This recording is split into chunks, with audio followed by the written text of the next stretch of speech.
একটুর জন্য রেহাই পাননি রেজাউল। বিয়ের পিঁড়িতে বসার কথা ছিল যে যুবকের, ইরাকের বাগদাদের রান্নাঘরের এক বিস্ফোরণে শেষ হয়ে গেল তার সব স্বপ্ন। চুয়াডাঙ্গার মৃগমারী গ্রামের ২৯ বছরের যুবক রেজাউল ইসলাম জীবিকার খোঁজে ১৯ বছর বয়সে পাড়ি জমিয়েছিলেন ইরাকে।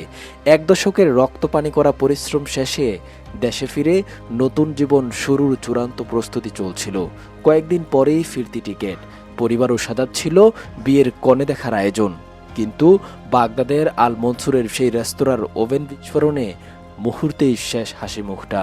মা বাবার কোল এখন খালি। শেষবারের মতো বাপের মুখটা দেখতে চান বৃদ্ধ বাবা রহিম হুজুর। সরকারি খরচে রেজাউলের লাশটা যেন দ্রুত দেশে ফিরিয়ে আনা হয়। পররাষ্ট্র ও প্রবাসী কল্যাণ মন্ত্রণালয়ের কাছে এটাই আকুল স্বজনদের। শাওন আহমেদ সাদ, ভিশন 24।